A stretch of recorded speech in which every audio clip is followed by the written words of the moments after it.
Welcome, and thank you for being here this afternoon. I am David Beal, Director of the Davis Humanities Institute, co-convener of the Chancellor's Colloquium.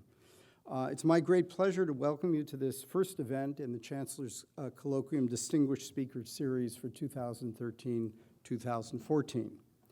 Now in its fifth season, the Colloquium Series continues the work of inviting public figures and renowned researchers to engage our campus community in compelling conversations around pressing issues of the 21st century. As in the past, our distinguished speakers this year encourage us to take a fresh look at the university as an incubator for innovation and help us reinvigorate our land-grant mission in a more global context. Now, our format this evening will begin with opening remarks by Dr. Young entitled The University of California, Past, Present, and Future, followed by a brief discussion with Chancellor Katehi. Then the audience will be given an opportunity to ask their own questions of Dr. Young, moderated by our Chancellor.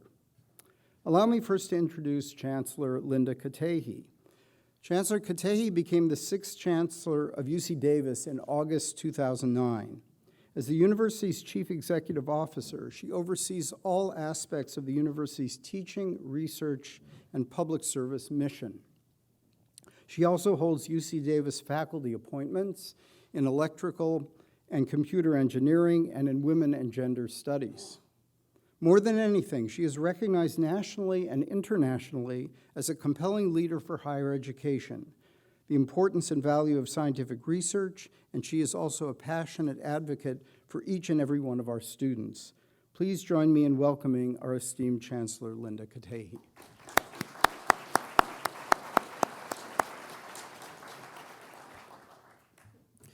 I am now honored to introduce our distinguished guest, Dr. Chuck Young. Dr. Young is Chancellor Emeritus and Professor Emeritus of Political Science and Public Policy at the University of California, Los Angeles. From 1968 to 1997, he served as Chancellor of UCLA, taking office at the age of 36, when most of the faculty is still trying to get tenure. Chancellor Young's inaugural pledge was to advance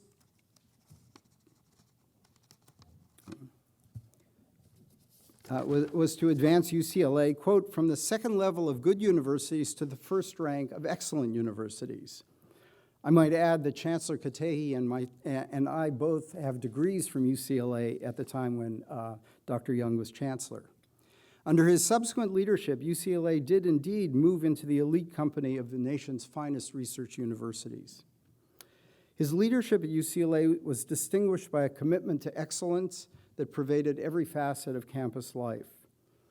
Dr. Young is internationally recognized as a leader of higher education and as a former chairman of the prestigious Association of American Universities. He's also served on several national and international educational commissions, including those of the American Council on Education, the National Association of State Universities and Land-Grant Colleges, and the Business Higher Education Forum. Thank you for being with us, Dr. Young. I turn the podium over to you now.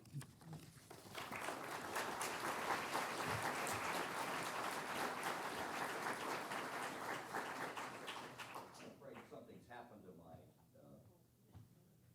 speaking apparatus here, but I'll try to get it fixed. If not, I suspect you can probably hear me anyway, but they are, I think, taping this, so I better get it back on. Thank you very much, David, and thank you, Chancellor Katehi, for inviting me to come and participate in this excellent forum. David mentioned a lot of things that were in the program and that had to do with my time at UCLA. He didn't say much about the period before that, but I want to tell you just a couple of things. Number one is I taught at Davis in 1959, 1960. That was the, is this coming through now? That was the first year in which the Davis campus was a general campus. And at the time, the chancellor was Emil Merak. I had attended before that as an undergraduate at UC Riverside. I was in the first class there and had served as the president of the student body. Then going to UCLA and getting both my master's and doctoral degrees, serving as a teaching assistant and as a research assistant. There are things after UCLA, but we won't go into them now unless you want to talk about them. I'm very pleased to be here, as I've said, and I've had an opportunity today to revisit the campus, which I had not done in a long time. And I must say, it's not the Davis campus I remember from 1959 and 60. It is indeed a beautiful campus, and a campus which is developing, as I've said earlier to a group, in, I think, a wonderful way. And I am very glad to have been associated with it in that early days and to continue to be associated with it now, including being here today for this event. I said when I was asked what I would speak about that I'd talk about the University of California, past, present, and future.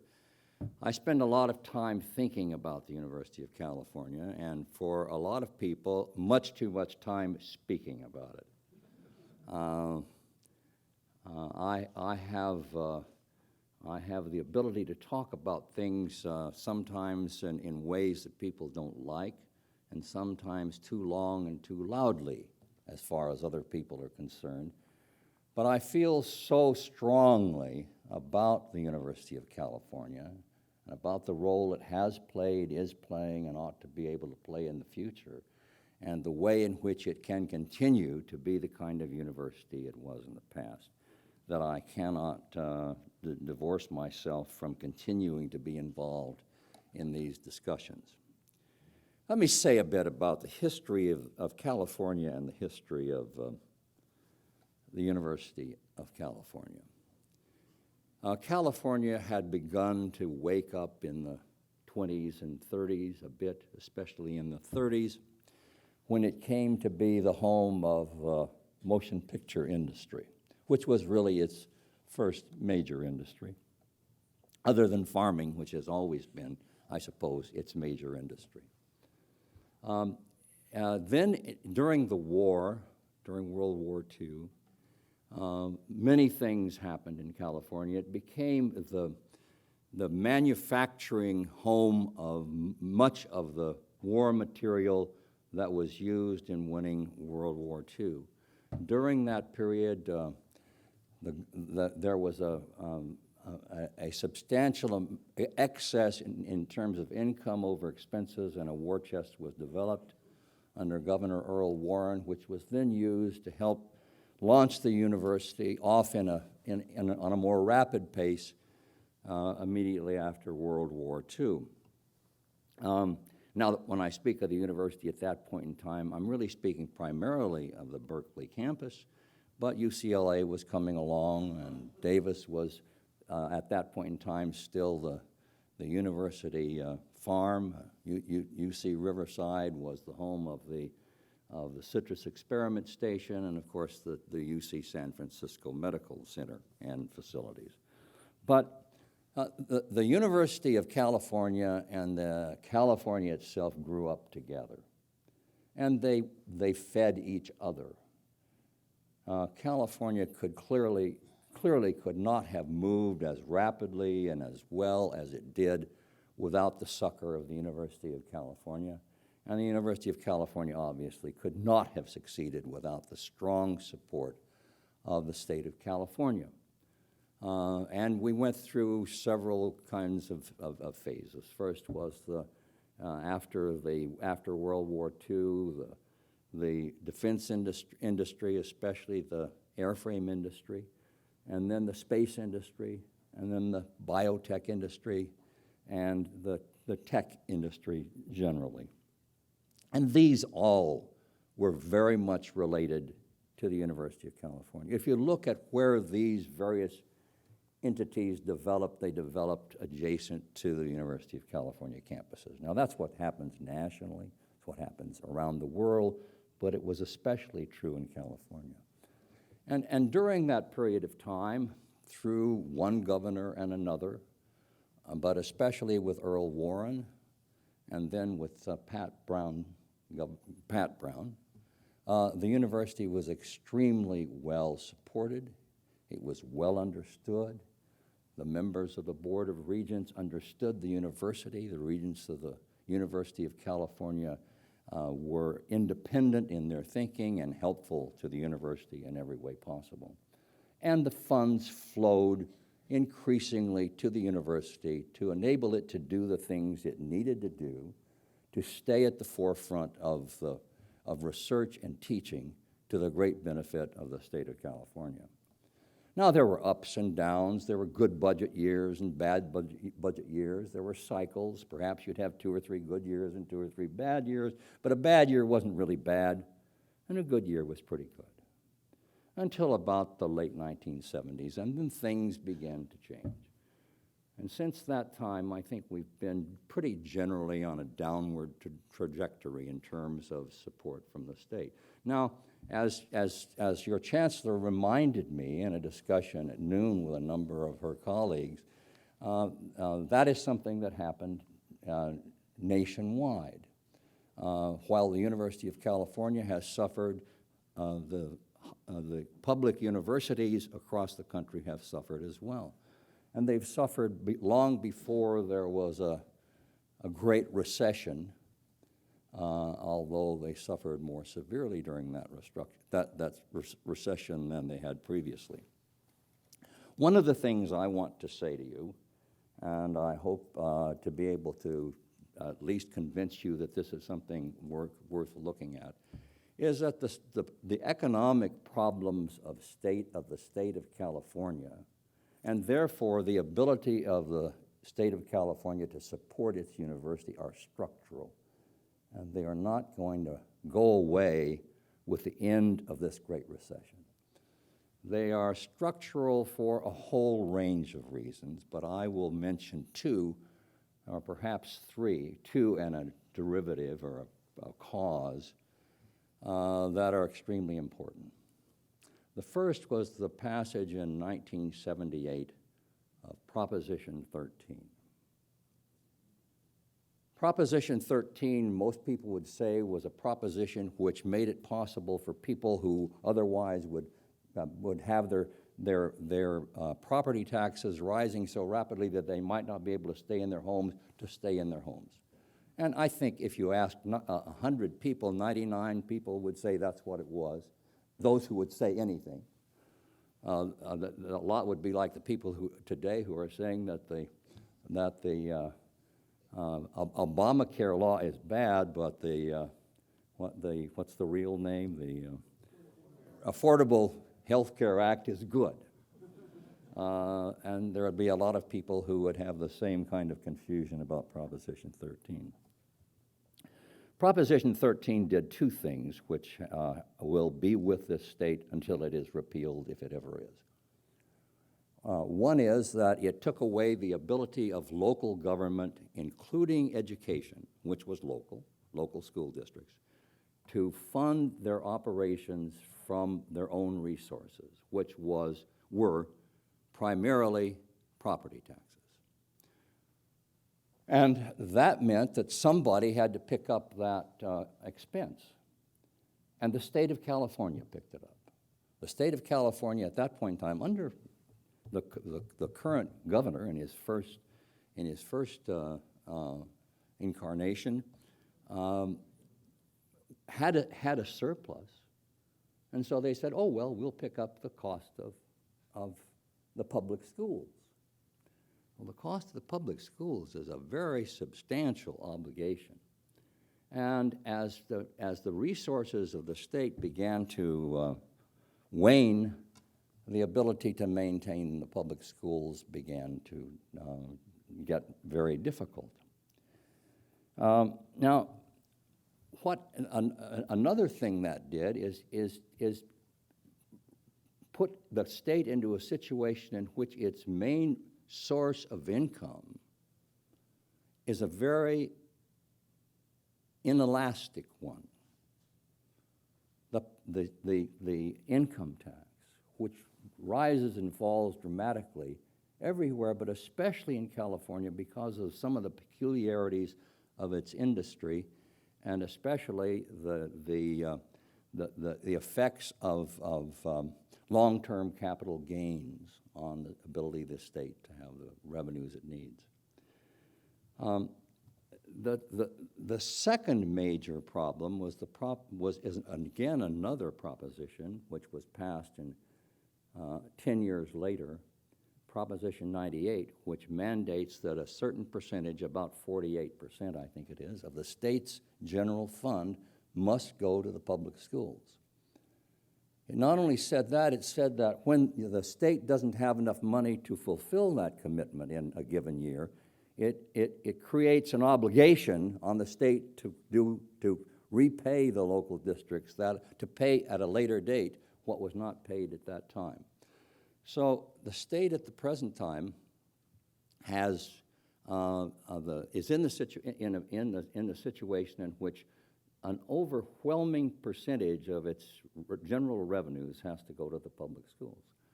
The other very important function, there were two others, but one that is especially difficult is the prison system. So if you look at the public schools and the prison system, the state has an obligation to spend almost all of its general fund revenues. So there's very little left for the two segments, the three segments of higher education, but especially the University of California and the state college system. So we're in a situation in which it is going to continue to be extremely difficult for those reasons. And I said I would mention a third, and that is the initiative process itself, which has gone far beyond what anyone ever intended it to be, and has come to a state in which almost anything can be passed by the public and an initiative if the people who want it passed have enough money to do so. And conversely, almost anything can be defeated. If you look at the most recent proposal to increase the tobacco tax, can be defeated if those who want it defeated have enough money to put up to do it.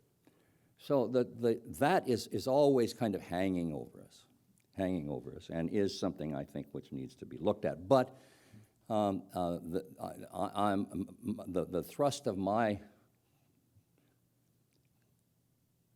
views about the funding from the state is that it is very unlikely, I would go farther than that, but I'll stop at that point and say very unlikely, that the state of California will ever be able, once again, to provide the kind of funding it provided in the past, which allowed the University of California to grow in partnership with the state of California. So I think we need to look to a new way of funding the university, and I'll be happy to talk about that in our conversation and answer questions about it. It really means, in my opinion, becoming more self-sufficient, and as a part of that, getting the state to agree that it will remove some or many or maybe even all of the hurdles which it places in the way of the administration and faculty of the university to be able to run them the way they ought to be run for the benefit of the citizens of this state.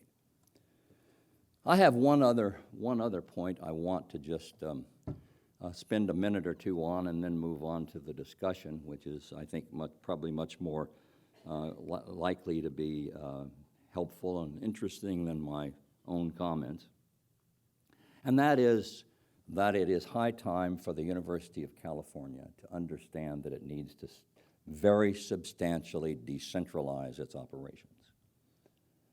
The University of California, people still talk about it as if it's one university. The University of California is a configuration of 9 very excellent universities and a fledgling university coming along down the line.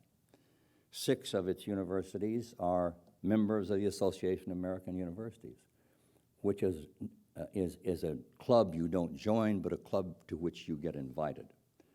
And that means that these 6 universities are among the top 40 or 50, and they're really much better than that, 50 or 60, I guess I should say,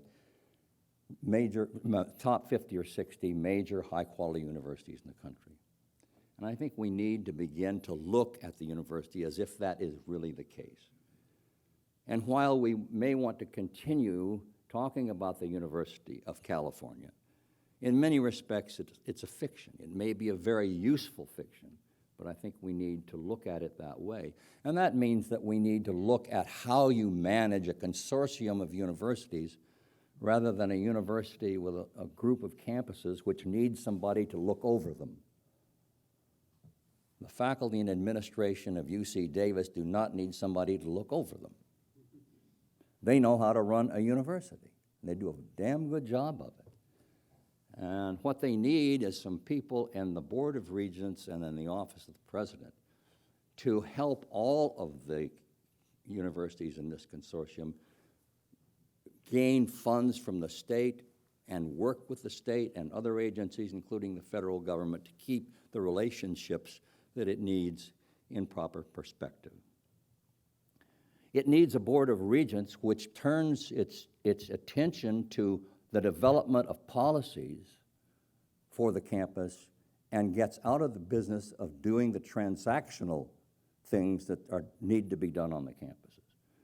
And that means, I think, and I'll really end my comments there, that needs, in my opinion, the creation of a series of boards of trustees for each of the campuses, which by the Board of Regents, created by the board, with the appointments coming from the board, but on the recommendation of the chancellors of the several universities or campuses.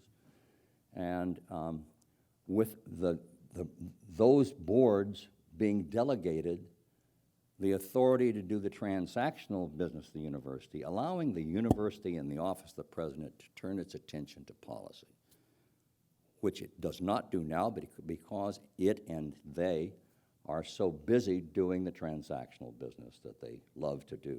What color should this building be? Should the assistant director of nursing at the hospital at Davis be paid $148,000 or $157,000, and so forth. And that's the way the Board of Regents spends its time. Rather than doing the sorts of things a board of directors of a university with many operating units, similar to the arrangement of the University of California spends it.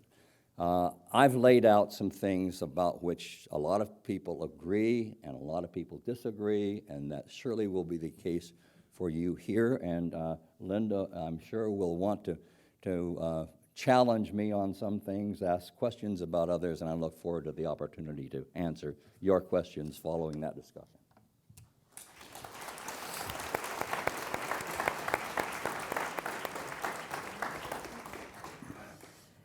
Thank you, Chancellor Young, for your very nice comments, and Professor Bill, thank you also for your comments today. I would like to, what I plan to do is to ask you a few questions and try to follow on your comments and try to, so we help us learn a little more about your thoughts. And then we will open the questions to the audience, and we'll try then to hear what your feedback, concerns, or suggestions we may have for you and for your comments as well, reaction to them. So let me just start by saying that, as you mentioned, public universities have seen tremendous political and economic pressures in the last few years and public scrutiny as well. So first question, is this a new reality for us? Has it happened in the past? If it's new, if it has happened in the past, what are the lessons from the past? If it is a new reality, how can we protect the university and protect specifically the UC quality? And what are the things we need to consider doing moving forward? That's a big question, and I'll try to answer it. First of all, let me say that one of the problems you have in advancing the kinds of things I advance is that despite all the problems that confront it, the university is doing very well. But I think it's doing very well because it has been forced to do what I have argued that it ought to do, and that is to, by and large, fend for itself. And I'll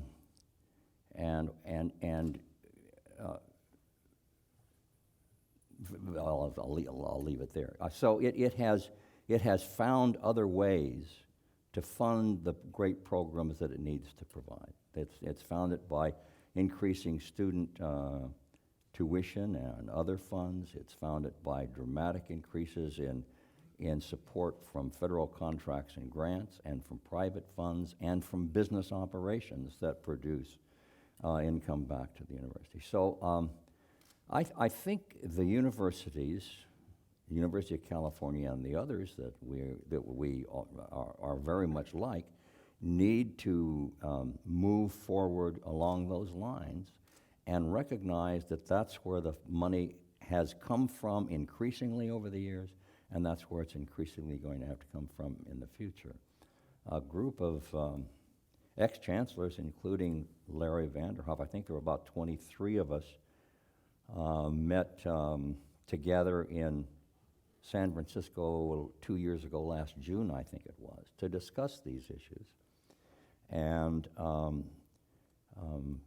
President Yudof came and met with us for the better part of one morning, and we talked with him about the ideas which we were discussing and the conclusions we were reaching, and then we sent him a letter which said we ought to do essentially what I have proposed, and work with the state to get the state to provide its funds and not diminish them, but to provide them as student financial aid for California residents so that we could move ahead doing the things we needed to do, including increasing tuition, without coming to the point where we were in any way putting severe constraints on California student as student admission to the university. So that I think that's really what needs to be done, and I think that's what's been done, but it has been done to us rather than doing it ourselves. And I think that's true at Michigan, Illinois, Virginia, at all of the really high-quality public universities across the country. So one of the biggest challenges that we face as an institution is that we have found it difficult to walk away from what we have considered to be a fundamental value and mission for the institution, which is really to provide access to our students. And what has been difficult for us as a UC community is to really see tuition increasing in substantial ways, and as a matter of fact, in a way that has made us to be now one of the most expensive universities for our in-state students.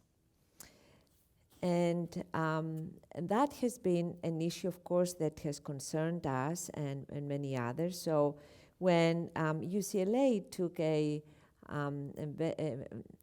very strong position in supporting the Anderson School of Management into becoming more private, there was a lot of opposition from the faculty, primarily because the concern was that we are moving along a path that may be taking us away from the UC values. So what do you think? What are your thoughts around that? Well, I think along with what I'm proposing, there needs to be a very strong commitment and reaffirmation of the fact that this university remains a public university. A public university in terms of its values, a public university in terms of the public that it serves. But in some respects, all major universities in the United States, there is, in many respects, even in funding, there's very little difference between Berkeley and Stanford, or UCLA and USC, or whatever. They receive a great deal of funding from the state through the Cal Grant program and in other ways, and they receive a huge amount of funding from the federal government in terms of Pell Grants and in terms of contracts and grants and other ways. But I think we need, the first thing you do is say, despite the fact that we are becoming more self-sufficient, and we're clearly moving that down that track with our eyes open, rather than just being shoved down that track the way we have been for the last 25 or 30 years, that we remain a public institution, and our dedication is to continue to do that. And you know, I understand the concern about increasing tuition, but I've studied the data pretty carefully. And my real concern about increasing tuition is that it might have, one would expect it would have, the effect of turning away California residents or others, but especially my concern there is California residents, who come from disadvantaged backgrounds, financially, socially, ethnically. That has not happened. That hasn't happened because the University of California has had an excellent student aid program. And I think all of the data that one can gather about tuition and student aid is that, contrary to what might appear to be the case, and what most legislators in most states think is the case, a high tuition, high financial aid system works out better in that regard than low tuition. And if you think about it, you can begin to understand why. The amount that's paid in tuition is a very small percentage of the total cost of education. And I don't just mean tuition and room and board and books and so forth, but if you look at the potential students from really disadvantaged areas, it is the loss of income that goes along with that. Yeah. Those people are not working for 4 years and making a contribution to the well-being of their families. So that's a real cost. So to say, well, you get tuition free helps primarily those who come from well-to-do families. They get free tuition at the University of California rather than paying what they would pay to go to Stanford. And they get an education that's just as good. So I think we need to be very, very careful. And the policy now, as I understand it, certainly was, and I think still is, that at least one third of the funds raised through tuition goes into financial aid, return to aid, call. My position is you return as much as you need to in order to maintain the accessibility to maintain accessibility to the university. One of the solutions that was proposed by the state, by various state legislators, was last year, was to rely more and more on online education and tools to increase the number of students who can then have access to our programs, and then second, to reduce cost. What are your thoughts on online and whether online education can impact us economically or whether not?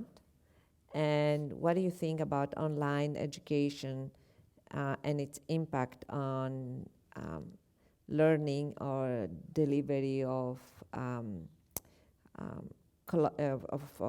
materials, and also the role the campus then can play in the education of the students, being physically on a campus, could play in the education of students in the future?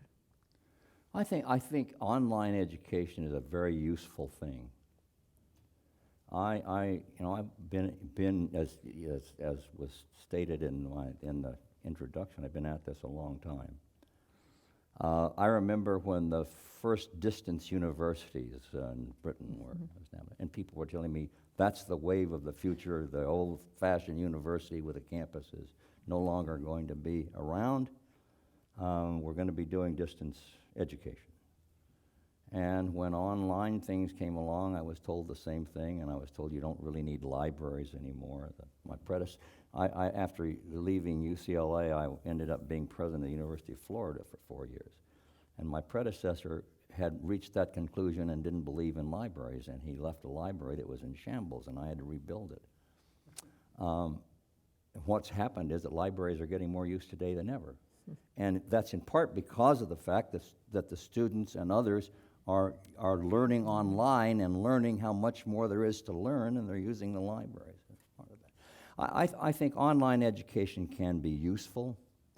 I don't think, I think in some, let's say, master's level professional programs, online education can be perhaps effective for the degree, but by and large, I believe online education ought to be supplemental to the regular instruction program and not replacing it.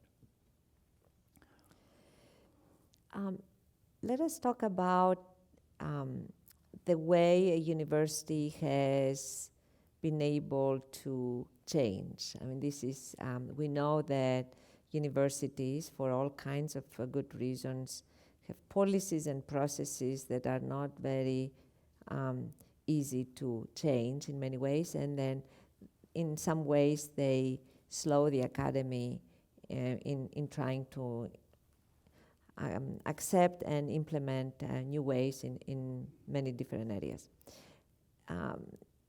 We have been criticized for this recently, obviously.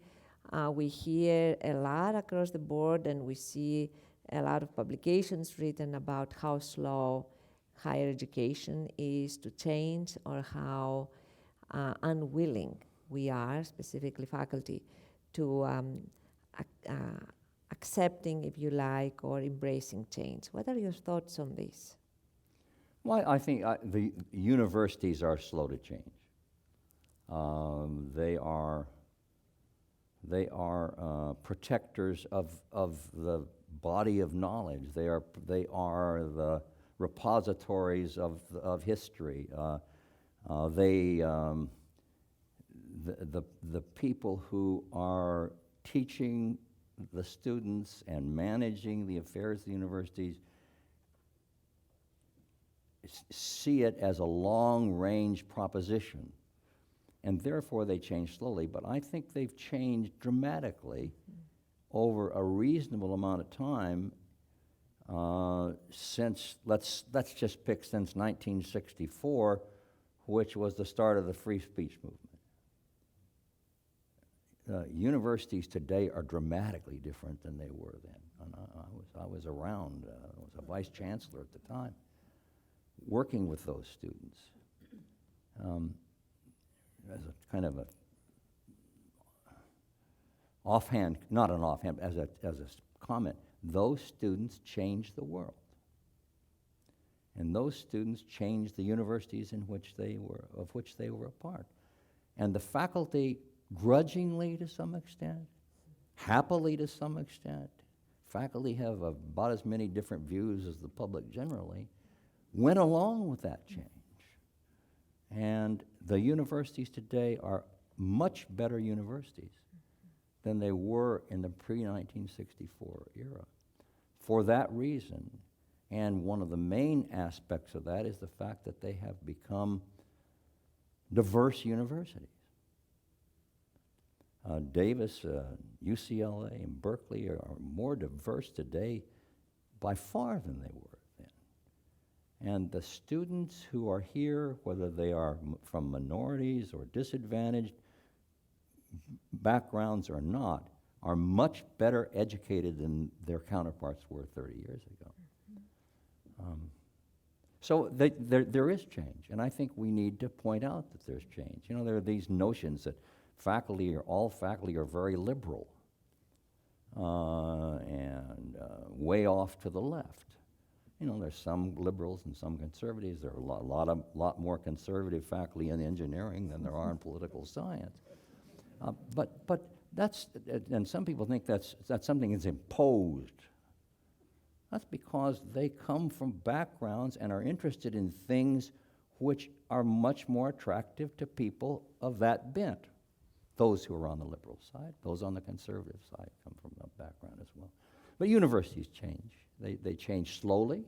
Universities ought not to back and forth all the time. They ought to move reasonably in the right direction or in the direction in which they're being, and then when things change, move back the other way. But I don't think they should be whipping back and forth at the whim of public policy makers, which they would like us to do, including a couple of public policy makers who attend Regents meetings. Well, one last question for you, and then we'll open it up for questions from the audience. When I was a graduate student at UCLA, you were a beloved chancellor. All the students, I cannot speak about the faculty, I have to say, or about the staff, but I knew that the students really loved you. So, two things. One question for me specifically, what makes somebody so loved by the students? And then second, what kind of changes have you seen? You spoke a little bit to that just now about the students then and the students today, but have you noticed any specific changes in the student body that students we are receiving today in our campuses? And what do you think the new generation of students we're receiving, how do you think they will change the universities today? In a way that we will speak about those 20 years later and say exactly what you said about how universities changed in the mid-60s. I can't answer the question about why people liked me or didn't like me. I was around a long time, and they thought a lot of people thought, well, he isn't just one chancellor, he is the chancellor for forever and ever. And so that was probably a part of it. What do I think the students today are likely to create the kind of change the students did? Then no, because there's not there were serious problems, there are today, but there were serious problems in our society which were better seen by those students than anybody else. And you had the civil rights movement and then the Vietnam War coming together, coalescing in a way which made any able-bodied, bright young person think something needs to happen. And they made it happen. And I sat all night here. Steve Arditi here was there and at the time, and we would sit up all night eating pizza with students, or eating pizza and talking to them.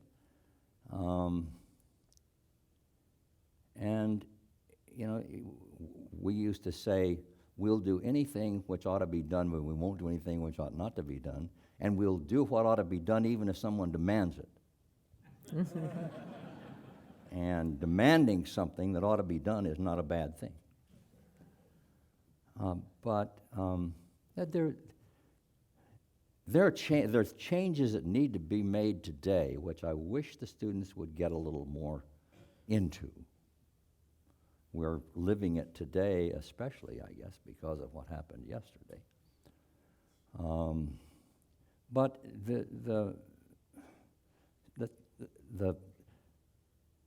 the things which are more, which were and would be more apparent to the students have been changed enough that they've been institutionalized in a way.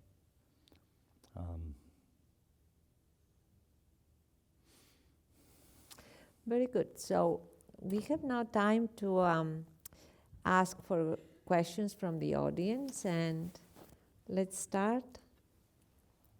There's one there in the back. Yes, it's very hard to see from here. Thank you. Chancellor Young, I find your comments about decentralizing the university very intriguing. I have a two-part question about that. One part is a question of clarification. I detect in your comments that you're not proposing or suggesting a complete decentralization of the university, but simply more autonomy for the individual campuses in which the current system of the relationship on budget matters to the state centralized still holds true. The second question I have is whether or not there are any other models in other public university systems in other states that might be useful for us in that regard. The answer to the first question is, yeah, I don't advocate splitting up the university. I advocate changing the view from one university to a consortium of universities that stays together and works together, because it is in each of their best interests to stay together and work together. And that would have an executive body probably substantially smaller than it is at the present time, that continued to do the things which that consortium needed to have done for it, or could better have done for it than to try to do it individually. And you know, that'd take, if somebody moved down that line, you'd have to start parsing out this function and that function and the other function. But I think it would still, at least for a long period of time, be useful to have a single budget presentation to the state. I think it ought to be put together differently than it is now. I think it ought to be put together from the bottom up rather than more bottom up rather than top down. Are there other examples? Yeah, there are partial examples. I think that there's some things about the University of North Carolina system that are useful to look at. There's some things about the SUNY system that are useful to look at. I think some things are happening in Wisconsin that are useful to look at. Although I'm not a great fan of it in general, I think there's some things in the University of Florida, in the Florida universities system that are useful to look at. But, you know, a group of wise people ought to be put together, if you're going to move in that direction, put together, and including some internal and some external people, and asked to look at all the things that go on. How should we do this? What should be here and what should be there? Who should be there? Who should be here? How should things be put together? Et cetera. Thank you. There was a question right there. Yes. Thank you. Thank you, Chancellor Young. I was one of the fortunate individuals who could attend UCLA at a time when you paid no tuition. And I realize that from what you've said, the significant increases in tuition, notwithstanding what you would think, does not contribute to a lack of diversity. And there's still opportunity for disadvantaged to attend. But there's so much being written today about the growing inequality that exists in our society. A very well-to-do 1% and almost a caste system at the bottom. And it seems to me the University of California campuses are very focused on growth and advancement in technology. I don't see, and I wonder what your thoughts are on, can the universities play any role at all in doing something about this inequality that's growing in our society? Well, I think higher education generally, university education, should be a major tool in dealing with that problem. But it's as large as it is, it's still small compared to the larger problem. But that is, in my opinion, the major issue social issue we face today. If you look at what's happened, and it's only in the last 25 years that this has occurred. You've got this kind of situation occurring. As a matter of fact, there's some indication that this one may not be going up, but leveling or going down. That is the 99% and the 1%, or the 95% and the 5%, whatever, however you want to break it down. I don't want to get down to arguing about how many angels there are on the head of a pin on this issue, but that's a serious problem. I think that's the problem brought about the French Revolution. You know, I think we're seriously in that ballpark.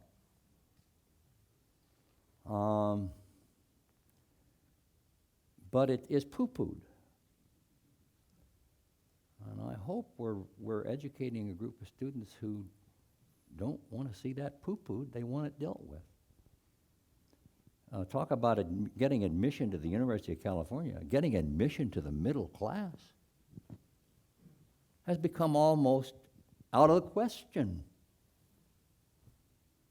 Everybody loves the middle class, but they're keeping people from getting into it. So I think universities ought to play a very substantial part in that. I think faculty ought to play a substantial part in it. I think students ought to begin to understand that and try to do something about it. I think they are. I think they understand. But I think it's the most difficult problem this country faces today. And it is the differences are phenomenal. Phenomenal. If you look at just 3 or 4 weeks ago, the current billionaire list came out. There are more billionaires now than there were millionaires 15 years ago in the United States. And I'm in billionaire. I mean $75 billion. And it's not the amount of money they have, but the amount you earn. When the person who runs a company earns 50 times what the person who's making the product earns, there's something wrong. And then to pour salt in the wound, the person making the 50 times gets to report that as capital gains and pays 15% on it, while the person working on the line pays 30% on it.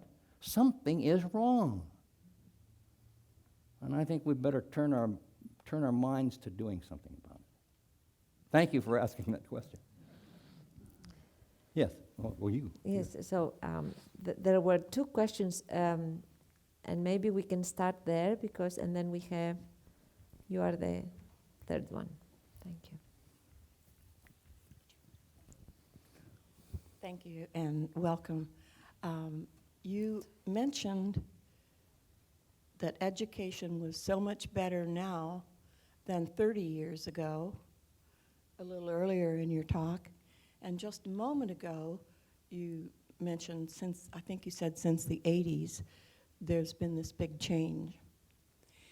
I went back to school as an adult in the 60s, in the Bay Area and here at UC Davis in the 70s.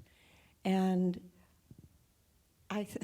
I question your comparison because in the 60s and throughout the 70s, there was this revolution that, especially in the Berkeley area, was intent on destroying the structure of all things traditional, and certainly education.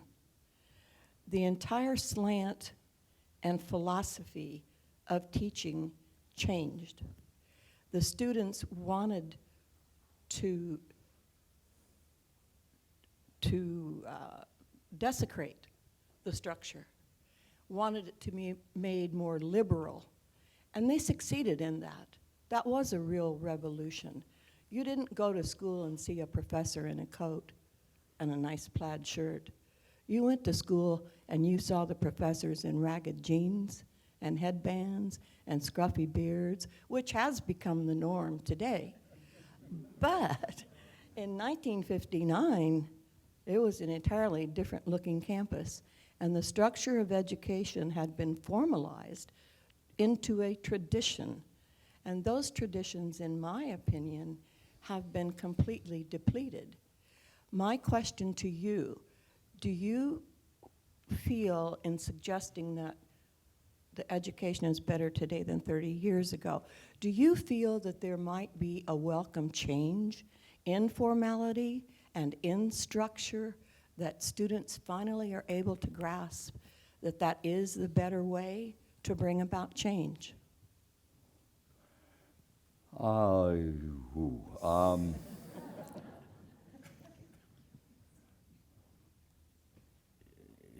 The students in the 60s and early 70s, and if I said the 80s, I was wrong. It really goes back to the roots are in the 60s and the 70s.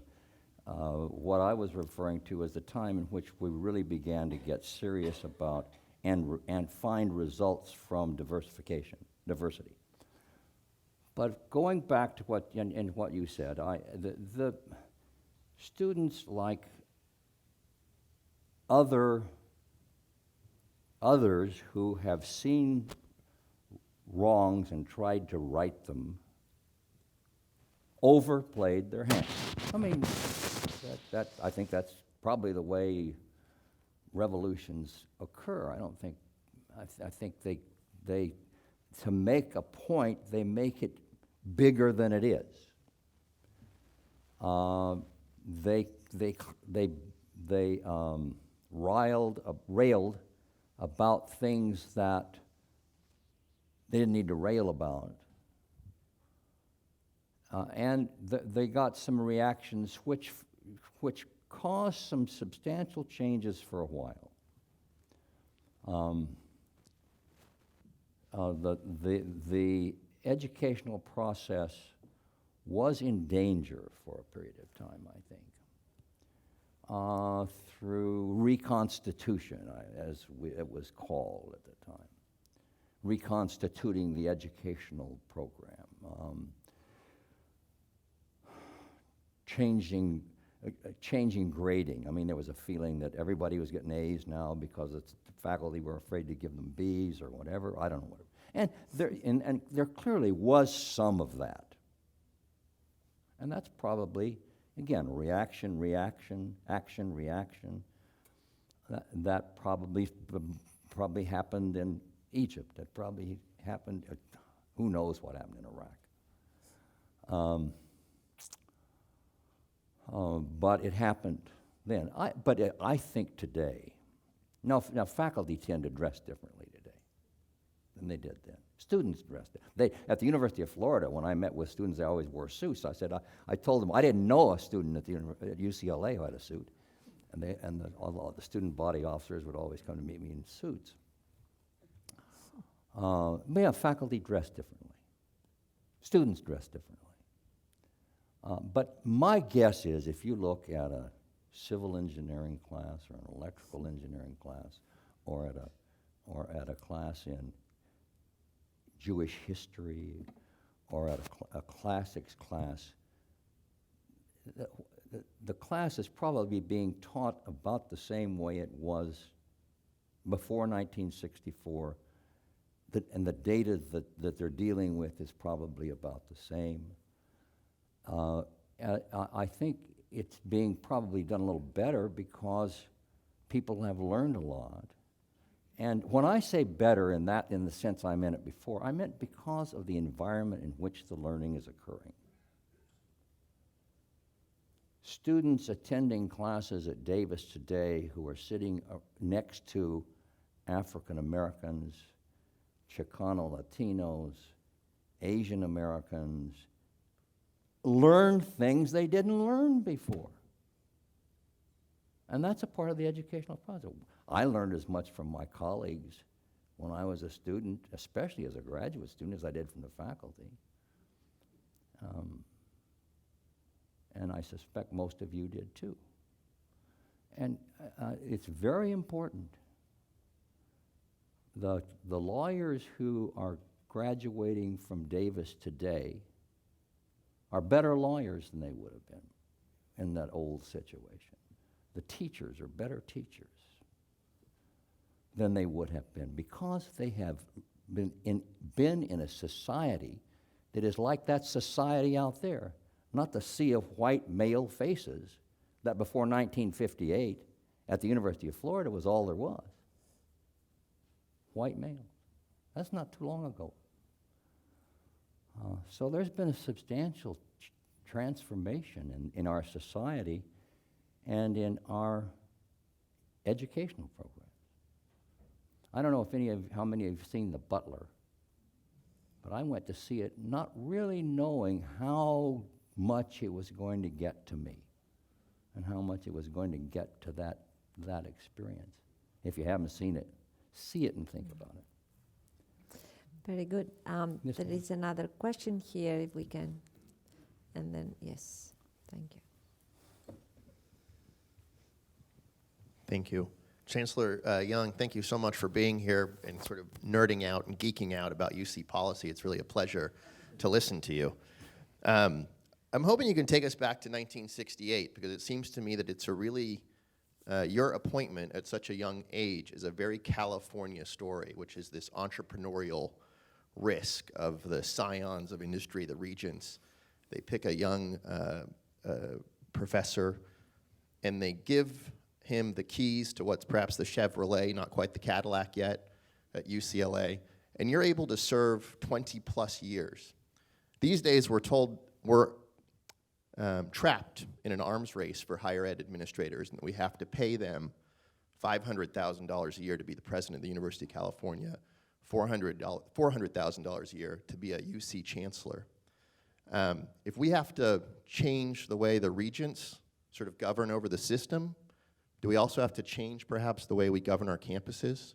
Is there a different model that might work?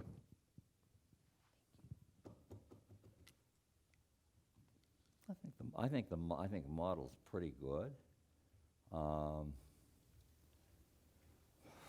have some funny notions about things.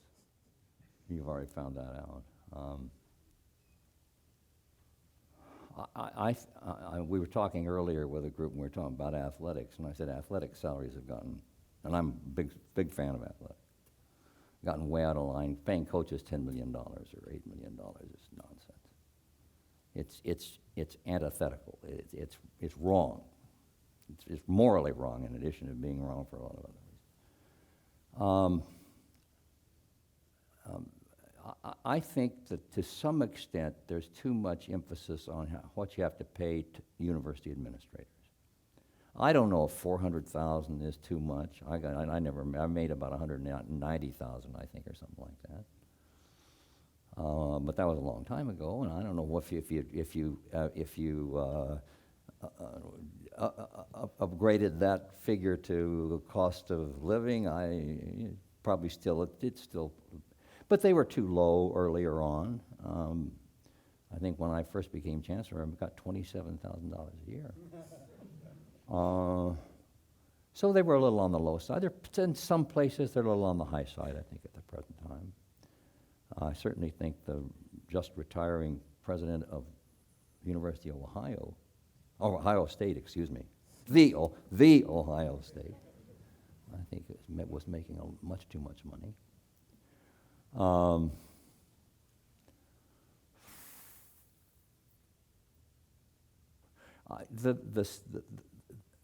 The system of administration and of faculty appointment and promotion and of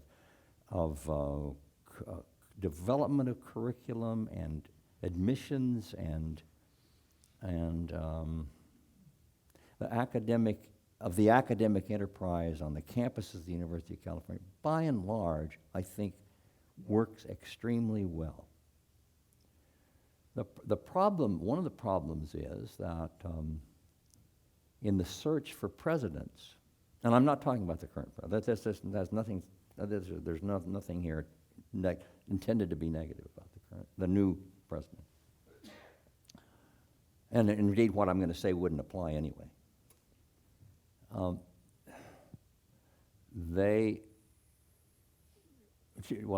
Two things. One, I'm going to introduce another thing I'm bothered by.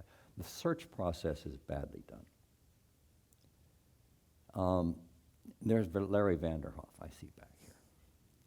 Larry was a superb chancellor of this university.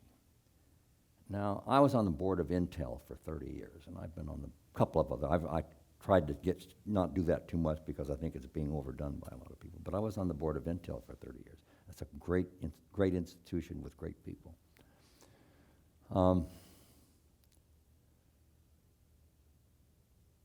At Intel, when Andy Grove decided to leave the presidency and become chairman, who do you think was the primary person trying to pick his successor? Andy Grove. Larry Vanderhoff should have been one of the primary people picking his successor. But this process is all screwed up. Setting that aside for the moment, if I can.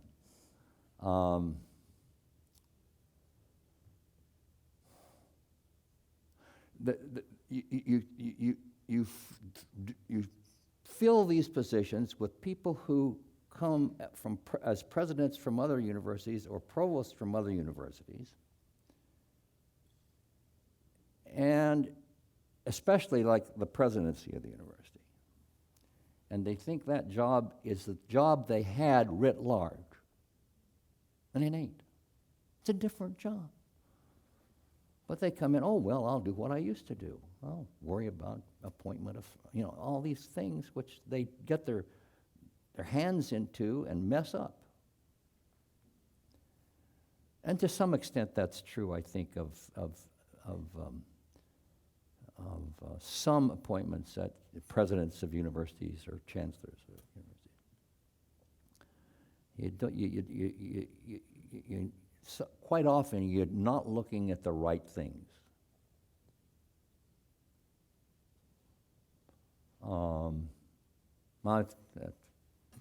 Okay. This lets me play my hobbies with my hobbies. There was a question down there. Yes, the gentleman with the yellow shirt. Thank you. Do you think that the contribution of the University of California to the state and to society in general is appreciated by the people of the state and by our legislature? And if not, do you have any suggestions in that regard? No, I don't. And I think we've done a very bad job of getting that message across. It's become increasingly hard as California has grown. The number of people who come from the university has out there in important things has dropped dramatically. It used to be all the people that really counted were graduates of the University of California. Now it's very, very small numbers of those people. So, but I don't think that's something that the Office of the President and the Regents ought to work on, and I don't think they spend much time on it. And when they do slick kinds of things and put it out. And that's a tough job, and I think that needs to be said. And people need to understand how this economy and how this society has benefited from what the university does and how it will benefit from what it needs to do in the future. That's a major function of the central authority, whatever it is, and the kind of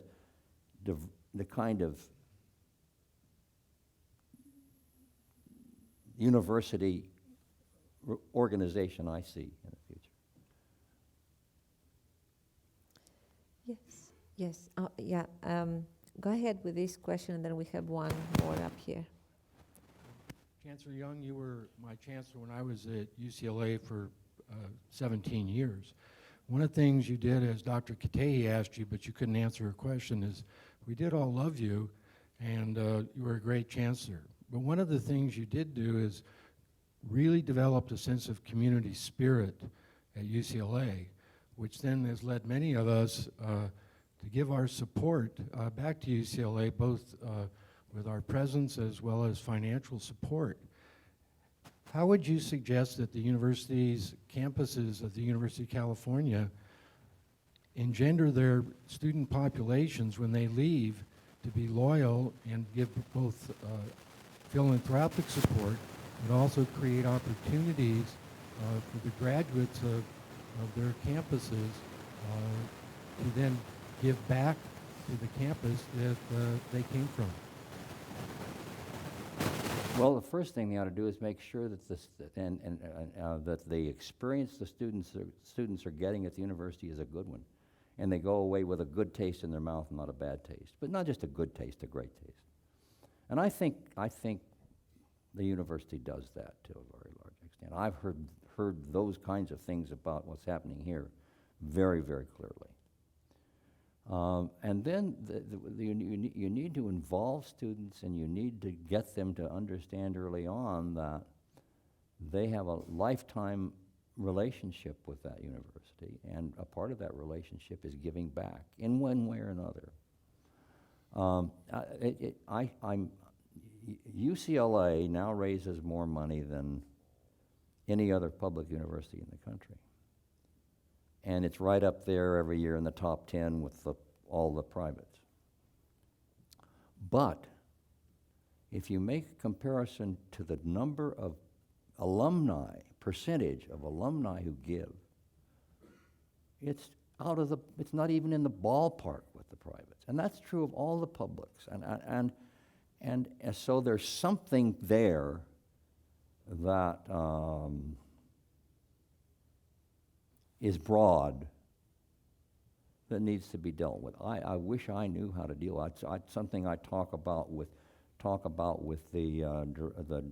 vice chancellor for public affairs, development, alumni, and so forth at UCLA very regularly. And she's always saying, "Look here, Chuck, look at this. Why is this?" I said, "I don't know. We need to change it." But that's true here. I'm sure it's true at Berkeley. It's true at Michigan. It's true at public universities generally, and it's got to be changed. I don't know how to change it, but I know the thing you got to start with. You got to make them believe their relationship with that university was a good one. They had a great experience, and they are better in every way for having gone there than they would be if they hadn't. And if you start with that base, then it seems to me there must be other things that can be done to help fix that problem. There was one question up here. Thank you.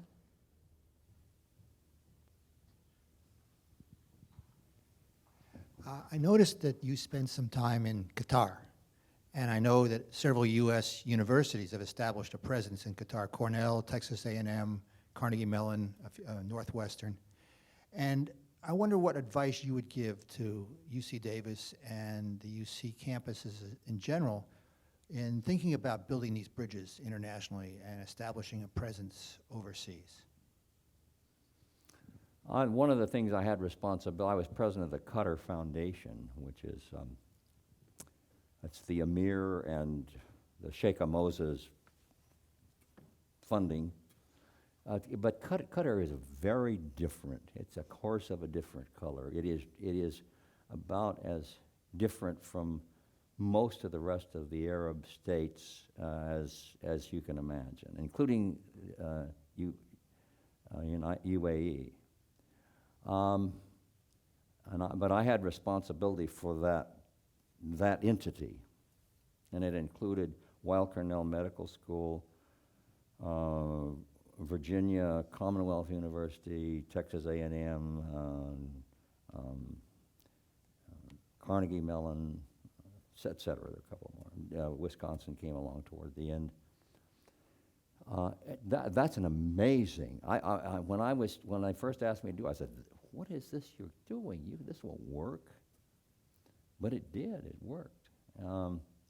Just for a minute, each of these universities is asked to come in and create a college that is, for all practical purposes, identical to the college at home.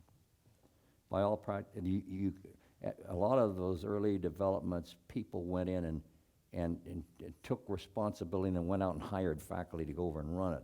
They have to be faculty from the institution. Now, you may hire them, but you don't hire them to Weill Cornell Medical School Qatar. You hire them to Weill Cornell Medical School with all the rights and privileges of all the other faculty and under the same terms and conditions. The admissions are the same. The courses are the same. The deans who were there running them told me in almost every instance, the students at Qatar were a little cut above the students, and the process was a cut above the home process. If you could get involved in, and then there are a couple of other programs of that kind around the world that are really top flight, and if you had an opportunity to do that, I think it would be a great experience. The Qatar Foundation builds the facilities, pays all the costs, and pays you a fee for managing it. And it's doing great. I think they're doing great things. But a lot of them don't work out that way. But there are some that are very good. And I think that's a great way for American universities to provide service on an international basis. Thank you. Yes, there was one question down there and then one up here. Thank you. Chancellor Young, you indicated that you had talked about intercollegiate athletics previously in your discussions on the campus. I would be curious to hear your thoughts and wisdom. I know as a former member of some prestigious NCAA committees and leadership in that organization, as well as a leader in the Knight Commission, which has great oversight and studies intercollegiate athletics, what your thoughts are in terms of the role of intercollegiate athletics, recreation and sports on a campus when we are talking about pretty dire economic times on campuses. And your campus at UCLA was a great model, and I think the work that you did in the Knight Commission and the NCAA were shining examples of things that could be done. Not sure where we are today in that area, but would be curious to see what your thoughts are and your wisdom in terms of where we are maybe going forward on this campus. I came up today at lunch with a lot of the administrators, a lot of top administrators, and we had lunch together. I think intercollegiate athletics, let's take UCLA. I think UCLA could not have succeeded as well as it did without the base of intercollegiate athletics, which was there started in the 30s. That could not have succeeded as well without it as it did with it. Now, could it still have done a good? Yes. But a strong, honest, socially conscious athletic program is a great boon to the development of a campus. And beyond it is a great boon to the campus. It's glue which helps hold the campus together. There's a lot wrong with intercollegiate athletics. It's gone wild financially. It's gone wild in terms of commercialism. It's gone wild in terms of building $500 million stadiums and things of that nature. And it ought to be contracted somewhat at the extremes. It ought to be contracted. Coaches shouldn't be earning $6-8 million a year. Athletic directors shouldn't be earning $1.5 million or $2 a year. But baseball players shouldn't be earning $85 million, and chairman of boards of corporations shouldn't be making $35-40 million. So that maybe that's a problem with our society. But there are serious problems in the intercollegiate athletic program that need to be resolved. I don't think they're going to be resolved, and I'm about to tell my colleagues after 22 years as the only surviving founding member of the Knight Foundation Commission that I'm tired of equivocation. On the other hand, I think strong program. I think UCLA's program, but then UCLA had, there was some things that made it special. In the 1930s, Jackie Robinson, Washington, Ralph Bunch played basketball at UCLA. So it did some things which put it on the map. It got strong national, got it known nationally at a time when it was helpful for it to be known, and helped it do some other things. And it still is. I mean, if you, I was asked today, what about the faculty? What do the faculty think? Faculty are faculty. There are some who like it and some who don't like it and some who are kind of stupid about it on both ends. But if you look at go to Pauley Pavilion and see who's sitting in the stands, the most consistent fans in Pauley Pavilion over the years have been the faculty and staff. And I think it can and should make a great difference if it's run right, correctly, and if you keep the financial side of it in control. I think it's appropriate for student fees to go into the athletic program because the students benefit from it, and they get admission to games and things like that for it. But I don't think the university ought to put any of its general fund money into it. I think it ought to be self-sustaining in that regard. There is a question up front here. Thank you.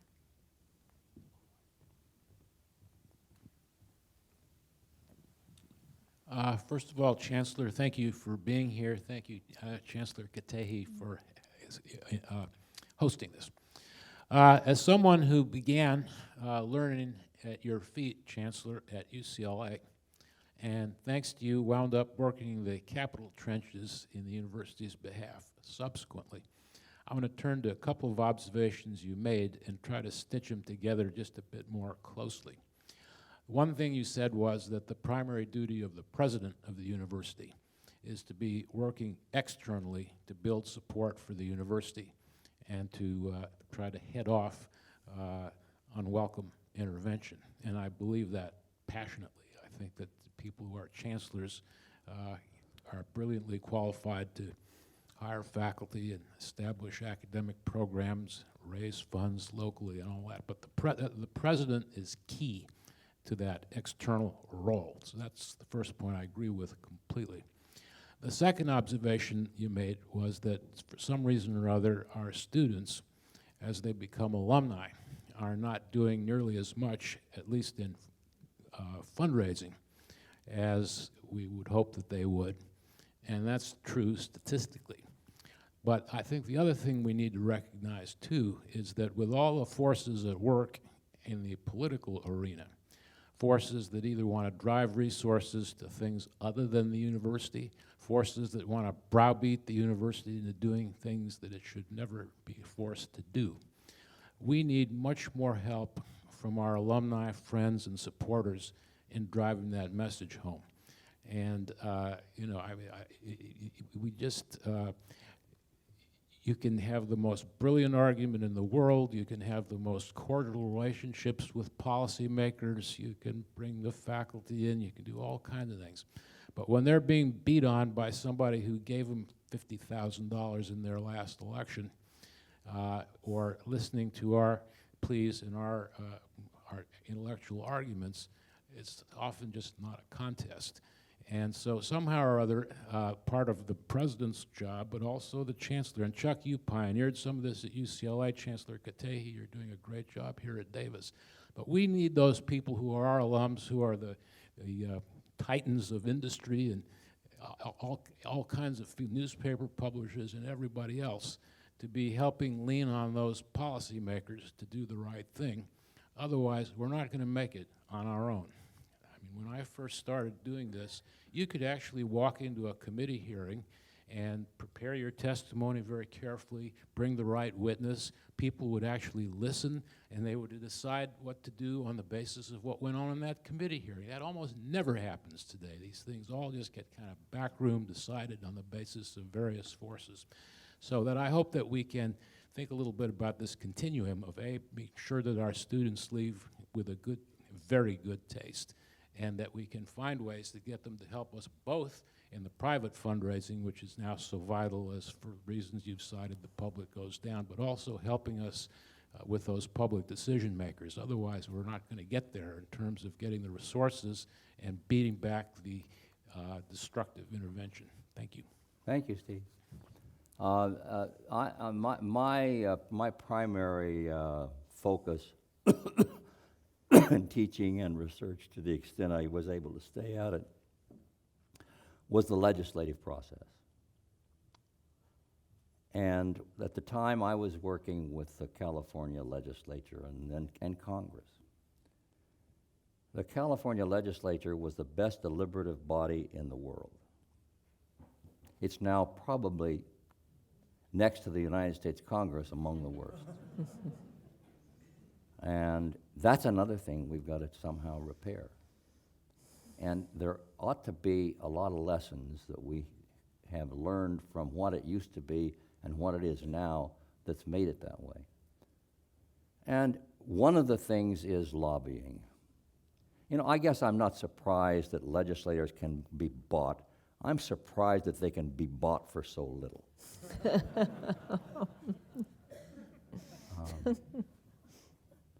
But we've got to take up arms on a lot of fronts, and that's one we've got to take up arms.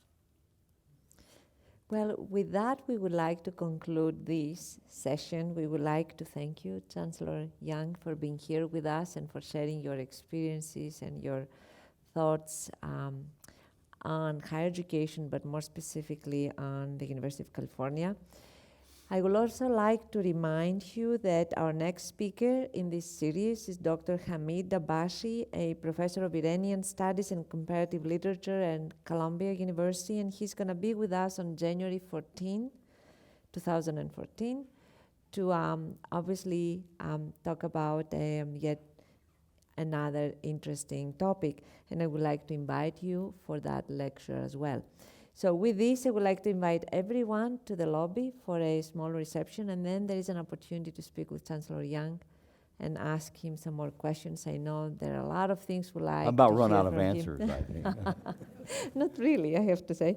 But there is so much to learn from your experiences. So thank you so much. Thank you. Thank you.